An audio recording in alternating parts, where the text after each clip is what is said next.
এবারের নির্বাচনের জন্য প্রার্থী বাছাই প্রক্রিয়ায় নতুন মাত্রা যোগ করেছে বিএনপি। দলীয় ঐক্য, শীর্ষ নেতাদের ত্যাগ এসব মূল্যায়ন করে এবার মনোনয়ন প্রক্রিয়া সাজানো হচ্ছে। ভারপ্রাপ্ত চেয়ারম্যান তারেক রহমান সম্প্রতি মনোনয়ন প্রত্যাশীদের সঙ্গে মতবিনিময় সভায় আবেগঘন বক্তব্যে দলকে ঐক্যবদ্ধ থাকার এবং নেতাদের ত্যাগকে সম্মান জানানোর বার্তা দিয়েছেন, যা এখন টক অব কান্ট্রি।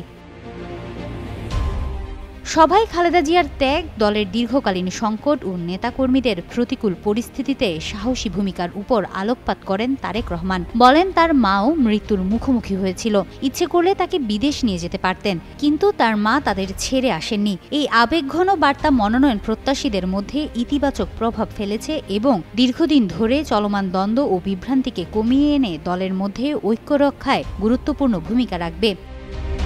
স্কিন শুষ্ক রুক্ষ হয়ে যাবে বলে কি বাইরে যাবে না? জাস্ট 1 2 3 4 করো, স্কিনটাকে রিভাইভ করো। সভায় প্রার্থীদের নির্দেশ দেওয়া হয়, মনোনয়ন পাওয়ার পর কোনো মিছিল, মিষ্টি বা ফুল বিতরণ করা যাবে না, বরং তারা দলের স্বার্থে একজোট হয়ে মনোনীত প্রার্থীর পক্ষে কাজ করবেন। পাশাপাশি যারা আন্দোলন সংগ্রামের ত্যাগী, দলের জন্য নিবেদিত এবং জনগণের কাছে জনপ্রিয়, তারা মনোনয়নের জন্য প্রাধান্য পাবেন।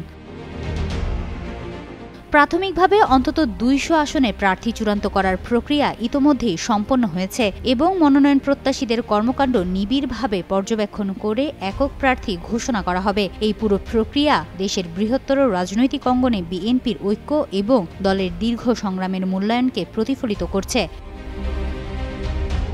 রাজনৈতিক বিশ্লেষকরা বলছেন, তারেক রহমান তার বক্তব্যে বোঝাতে চেষ্টা করেছেন কি কষ্ট ও সংকটের মধ্য দিয়ে দীর্ঘ সময় বিএনপি পার করেছে। ফলে নির্বাচনকে সামনে রেখে যদি ঐক্য না থাকে, তাহলে দলের এই দীর্ঘ বছরের কষ্ট ব্যর্থ হয়ে যাবে। তার এই বক্তব্য সব আসনে মনোনয়ন প্রত্যাশীদের মধ্যে ইতিবাচক প্রভাব পড়বে, দ্বন্দ্ব নিরসনে বড় নিয়ামক হিসেবে কাজ করবে।